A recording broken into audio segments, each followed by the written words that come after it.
Buenas, buenas, buenas, racita hermosa, bella, preciosa, chula. Ya saben, yo soy el Doctor Odon Teacher. Y vamos a ver la parte 5 de 11 del capítulo 7 de SAP. Estamos viendo el SAP capítulo por capítulo, patología por patología. Bueno, esta es la quinta entrega de 11 del capítulo 7. Pongan mucha atención, está muy sintetizada la información. Y here we go. Muy bien. Es el tema de VIH. ¿Okay? El VIH es un virus, significa virus de la inmunodeficiencia humana, que van a existir o existen dos tipos. El VIH tipo 1, que es prácticamente el de todo el mundo, y el tipo 2, que está muy concentrado en África, en zonas de África. Es un virus linfotrópico. Ya habíamos explicado lo que era el tropismo, que es el punto o el momento en el que un virus adopta, entre comillas, por decirlo de alguna manera, una célula porque le gusta estar ahí. Entonces, el VIH es un virus de tipo linfotrópico. ¿Qué significa eso? Que le gusta estar en las células de la defensa o en las células del tejido linfático, más propiamente dichas, en los linfocitos. Muy bien. ¿Cuál les va a afectar? Principalmente los linfocitos T, los TCD4, macrófagos y una que otra estructura nerviosa. Pero los TCD4 son una parte súper importante de esto porque es el que son los más afectados. Y bueno, es un virus oncogénico. ¿Qué significa que es un virus oncogénico? Significa que es un virus que produce, que causa cáncer. Muy bien. Entonces, no en el 100% de los casos va a desarrollar cáncer el paciente, pero sí es un virus oncogénico. Ahora, VIH y SIDA son dos cosas diferentes. Muy bien, es lo primero que tienes que saber.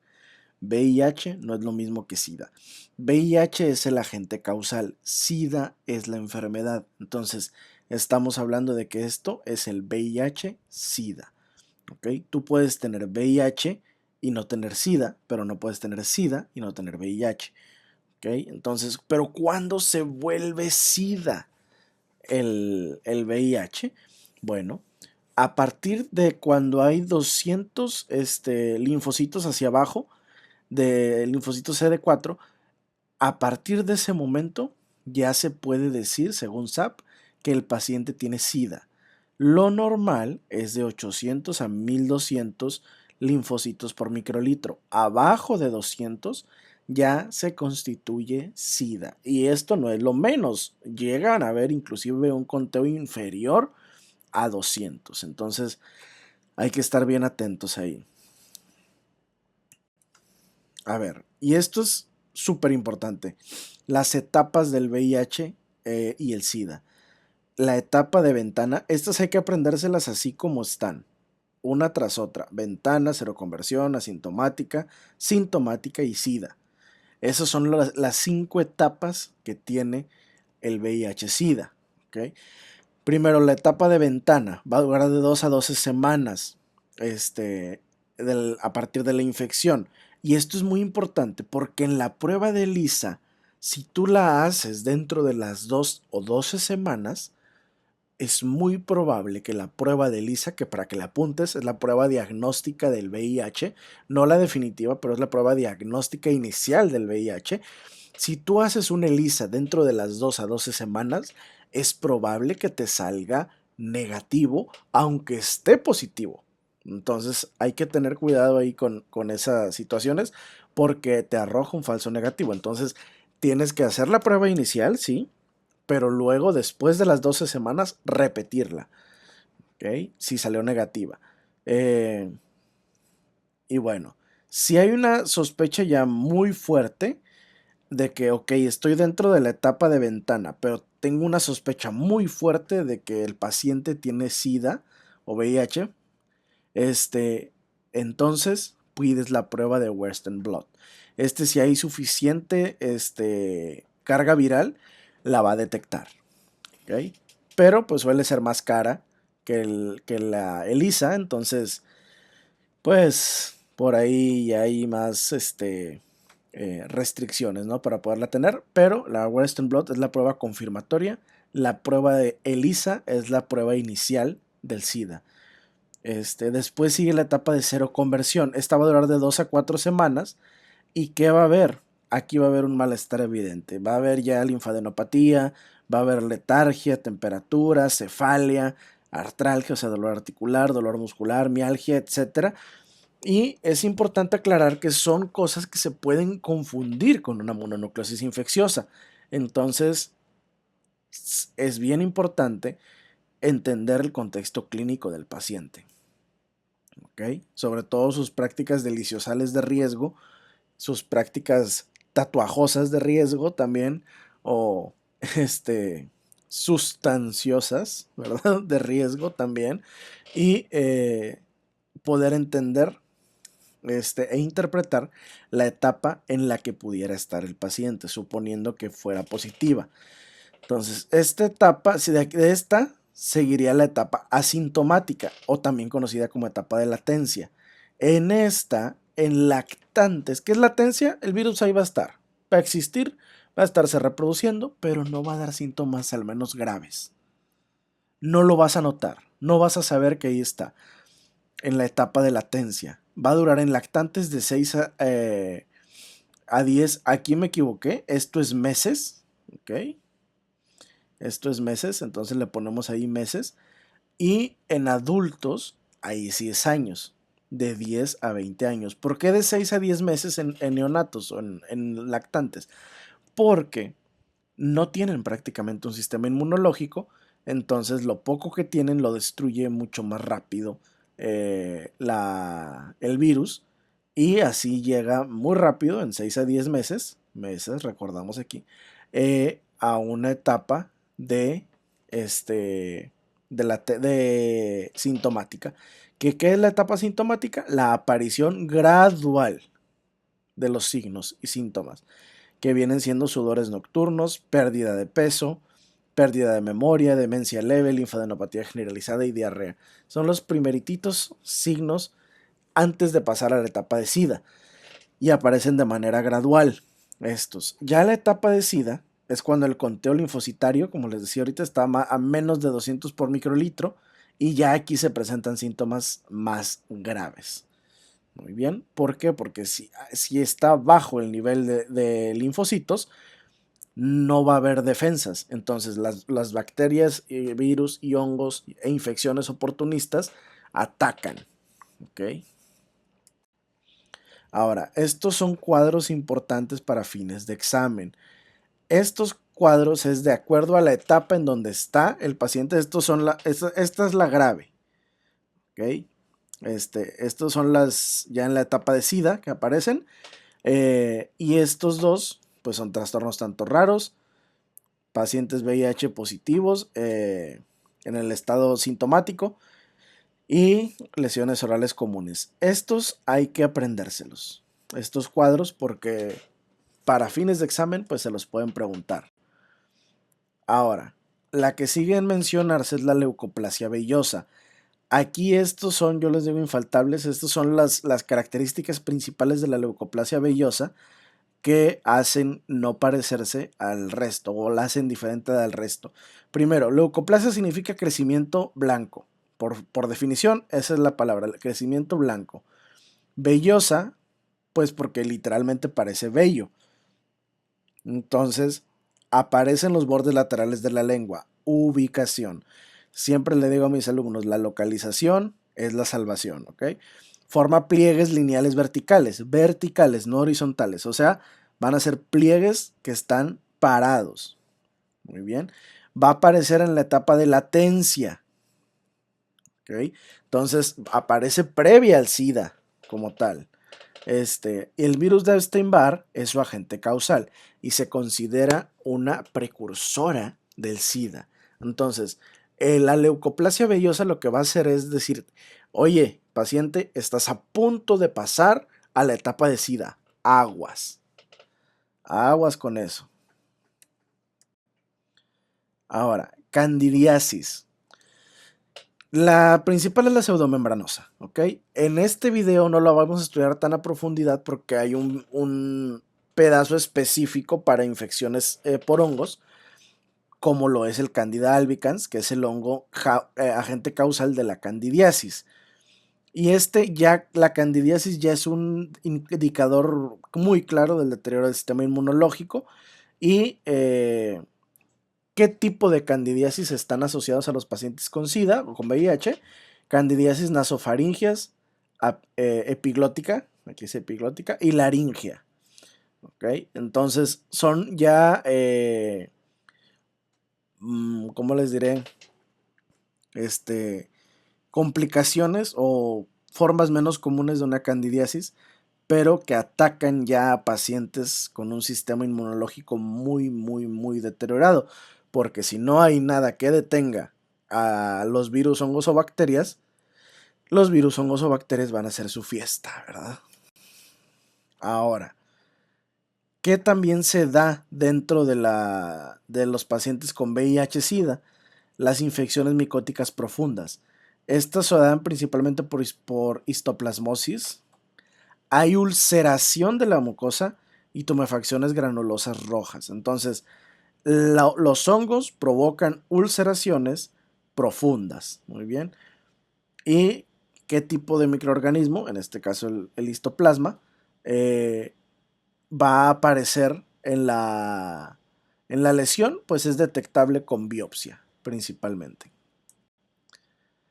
Ahora, gingivitis y periodontitis asociadas a la infección por VIH. Esto es un tema medio, eh, ¿cómo les diré? No sé si decir complejo o... SAP, la verdad, bueno, si has leído este pedazo del libro, te vas a dar cuenta que está un tanto revuelto. Yo honestamente le echo la culpa a la traducción en este caso. No hablo alemán, por lo tanto no pude leer la traducción original o sí, el texto original, pero sí viene un poquito confuso. Sin embargo, lo que hice aquí fue agarrarlo, comprimirlo y poder dárselos a ustedes de manera sencilla y práctica. Entonces, el primero que aparece dentro de gingivitis y periodontitis es el eritema gingival lineal. Este es de examen, ¿eh? Este es de examen, porque es común y hay que saber identificarlo. Es una zona de eritema. Eritema significa crecimiento rojo de intensidad poco común, o sea, muy intenso, y algunos dientes son respetados. Entonces, vaya, ¿qué significa? Un crecimiento rojo muy intenso en algunos dientes en la zona de la encía libre. O bueno, más bien en la encía libre a la altura de algunos dientes, ¿no?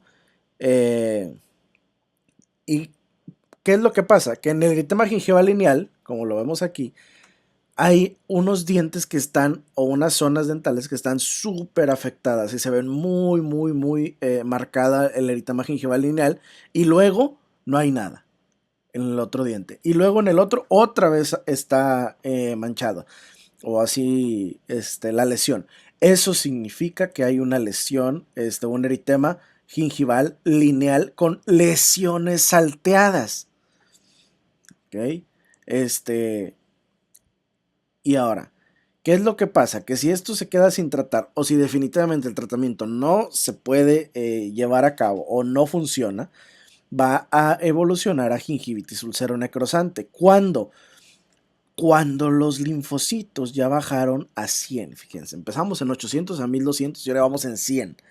En 100, ¿ok? Entonces, cuando bajan a 100 por microlitro, la gingivitis ya va a evolucionar a gingivitis, el eritema gingival lineal ya evoluciona a gingivitis ulceronecrosante, porque hay un descenso muy marcado en los linfocitos, en la defensa, y generalmente resistente a tratamientos convencionales. ¿Por qué? Porque hay tan poca ayuda del sistema inmunológico que lo que sea medicamento que le pongas, tratamiento que le pongas, no le va a servir.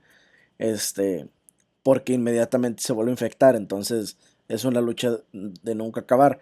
Y esta, la GUN, gingivitis ulceronecrosante, que es resistente a los tratamientos convencionales, difiere de la periodontitis normal, o de la que todos conocemos, porque hay una rápida denudación del tejido. ¿Qué significa esto? Que el tejido prácticamente se pierde. Cuando se va perdiendo el tejido, ya no se convierte en GUN, ya no es una gingivitis úlcera necrosante, ya no está limitada la encía. ¿Okay? Gingiva es encía, entonces ya no está limitada la encía, ya no es gingivitis, ahora es periodontitis. ¿Por qué? Porque ya no va a afectar nada más encía, afecta encía y afecta más profundo todavía. Ya todo, inclusive hasta hueso, puede llegar a afectar. Entonces, esto va a tener estas tres características, que va a estar este tipo de fluido, aquí, va a haber dolor y va a oler, a doler y a oler muy feo. Muy bien.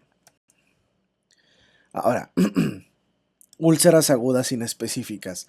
¿Qué hay con las úlceras agudas inespecíficas? Bueno, estas son parecidas a úlceras aftosas.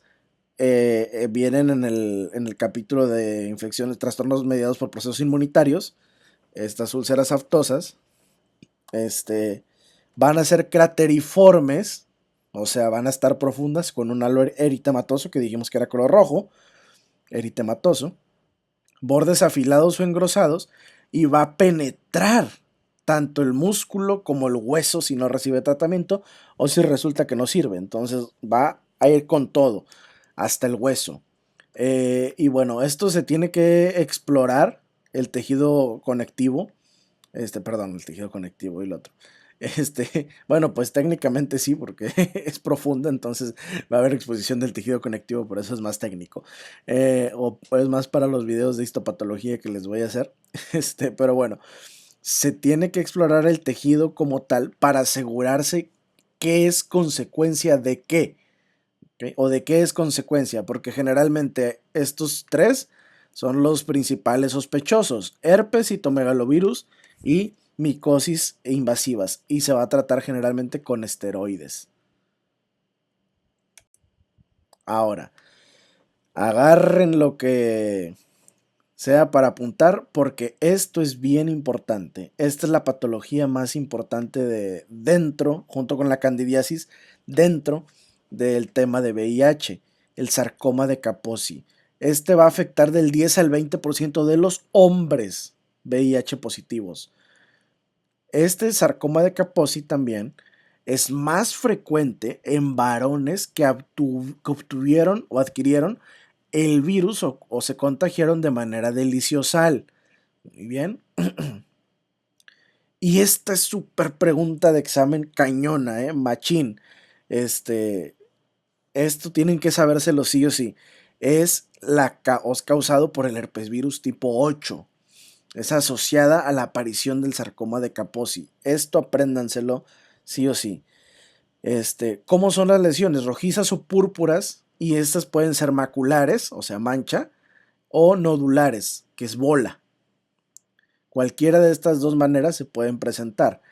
Cuando aparecen en boca, aparece más en paladar duro y blando y toda la arcada superior en general. Igual apareciendo en boca, estas lesiones, pues lo que es la nodular, porque es una bola, va a interferir tanto con la masticación como con el habla. ¿Okay? Y es importante también conocer la historia clínica, porque el paciente a veces, o bueno, la lesión más bien a veces, se parece mucho a un hematoma persistente en el tipo macular, y en la nodular se parece mucho a un hemangioma, a un granuloma piógeno. Entonces, si tú con la historia clínica puedes determinar que el paciente probablemente tenga VIH o SIDA, tú le vas a poder mandar una prueba de ELISA que te va a salir positiva si ya lo tiene, porque pasaron muchos años de la etapa de ventana, y el paciente va a poderse tratar. Y bueno, sí me ha tocado verlo en vivo y a todo color. Histopatológicamente, digo, no es video de histopatología, es un video mucho más clínico, pero histopatológicamente es difícil de determinar o de descubrir en etapas iniciales. Pero ya cuando madura, esto también puede ser pregunta de examen, ¿ok? Hay proliferación de células epiteliales hipercromáticas. En una lesión que se ve morada. Sí, hipercromática en una lesión que se ve morada. ¿Qué significa hipercromática? Mucho color. Fusiformes u ovales que están en un patrón irregular. Ok. Generalmente los procesos malignos están en un patrón irregular. Entonces aquí hay que entender eso para que sea más fácil todavía comprender cada situación. ¿Okay? Ahora, linfoma no hodgkiniano o linfoma no Hodgkin. Este no es frecuente en cavidad oral, no significa que no aparezca, significa que no es frecuente en cavidad oral, ojo con eso. Pero, pues fuera de ahí, hay lesiones en casi todas las regiones anatómicas con crecimientos y ulceraciones rápidas. Les digo, es que a los pacientes con SIDA les da todo. ¿Por qué? Porque no tienen un sistema inmunológico que los proteja. Sus defensas no existen. Histopatológicamente nos dice SAP que se va a parecer al linfoma de Burkitt. Y esto es muy importante a nivel clínico. Cuando ya aparece en un paciente con SIDA el linfoma no hodgkiniano, significa casi siempre que a ese paciente no le quedan más de 2 años de vida. Y es un signo de mal pronóstico para el paciente y para todo en general. Ahora, ¿qué onda con las infecciones víricas en pacientes VIH positivos? ¿Cuál es la diferencia? ¿Qué pasa? ¿Qué rollo? Estas infecciones víricas en pacientes VIH positivos son exacerbaciones de infecciones latentes anteriores. ¿Qué quiere decir eso, doctor Don Teacher? Ahí les va. Nada extraordinario y nada de otro planeta. Quiere decir que ya estaba la infección, que le haya dado, la que sea, por el virus que sea, varicela, herpes, el que sea y lo que sea. ¿Ok? Ya estaba ahí. Sin embargo, el sistema inmunológico lo mantenía a raya, lo mantenía estate quieto, ¿ok? Entonces, cuando ya pasa que bajan las defensas, esa infección crece otra vez. ¿Cómo se llama ese proceso donde la infección crece?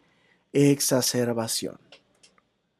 Entonces, son exacerbaciones de infecciones latentes. La palabra latente significa que ahí está, pero no está afectando anteriores. ¿Okay? A diferencia de un paciente normal, estas lesiones no suelen permanecer ni localizadas y su activación no es transitoria. ¿Qué quiere decir? Que se va de largo. Afecta, empieza la afección por la infección y una vez que empieza no acaba. ¿Cuándo acaba? Hasta aquí, mira. En ese punto acaba. De hecho, pues casi siempre pues, las infecciones primarias por cualquier virus suelen ser un poquito más agresivas en general. Lo vemos en el herpes y lo vemos así en varios. Bueno, en un paciente con SIDA, la exacerbación puede parecerse muchísimo a una lesión primaria. ¿Y qué es lo que genera a la larga? Una infección más y más peligrosa. Y en estos casos, pues la infección puede mandarte a conocer a San Pedro. No podemos decirlo como es porque nos funan. Ahora, ¿qué onda con las infecciones pediátricas? Aquí esto se puede dividir en dos. Por eso se las puse así. Una infección pediátrica por VIH suelen, las que suelen aparecer y las que son raro que aparezcan. ¿Okay? Así se las subdividí en dos. ¿Cuáles suelen aparecer? Candidiasis, virus del herpes simple, eritema gingival lineal, parotidomegalia y úlceras aftosas. Esas son comunes de verse. Muy bien. ¿Cuáles son raras? Sarcoma de Kaposi, leucoplasia vellosa y linfoma no Hodgkin. Esas esas son raras dentro de la infección pediátrica por VIH. Entonces, esta fue una clase express del tema que yo considero que es más complejo de todo el capítulo 7. Por eso nos tardamos un poquito más. pero espero de todo corazón que te haya servido muchísimo. Y ahí como último favor, pues suscríbete, no te cuesta nada y a mí sí me ayuda muchísimo. Ya saben, vamos a regalar clases en vivo. Si llegamos a los 1500 suscriptores en 6 días. Así que a darle con todo. Los TQM los quiero ver triunfar. El Doctor Don Teacher love you. Bye bye.